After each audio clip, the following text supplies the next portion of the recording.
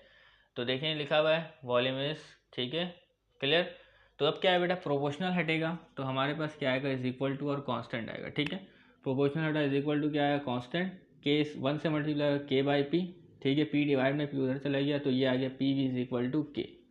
तो ये के क्या है बेटा, कांस्टेंट है जिसको प्रोपोर्शनलिटी कांस्टेंट भी कहते हैं. तो where K is a proportionality constant, P V is equal to K. ठीक है, तो ये कांस्टेंट जब आएगा आपके पास उस टाइम क्या होना चाहिए बेटा, टेम्परेचर और नंबर ऑफ मोल्स आपके पास कांस्टेंट होना चाहिए. ठीक है, टेम्परेचर और नंबर ऑफ मोल्स क्या है बेटा, कांस्टेंट होना चाहिए. इसमें टेम्परेचर चेंज नहीं होना चाहिए, इसमें भी टेम्परेचर चेंज नहीं होना चाहिए, और गैसेस की अमाउंट भी चेंज नहीं होनी चाहिए. ठीक है, क्योंकि कांस्टेंट तो हमेशा कांस्टेंट रहता है. ठीक है, यानी अगर आप प्रेशर बढ़ाएं, वॉल्यूम कम करें तो कांस्टेंट की जो वैल्यू है वो हमेशा सेम आती है सेम अमाउंट के गैस के लिए. ठीक है, तो ज़रा आए देखें, the value of K is same for same amount of the gas. ठीक है, सोचिए यहाँ पे गैस मौजूद था, हमने इसमें प्रेशर बढ़ाया.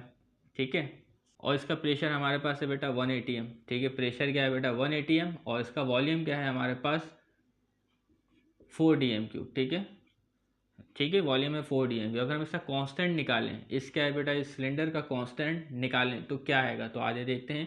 प्रेशर मैंने लिखा 1 atm, वॉल्यूम लिखा मैंने 4 dm³.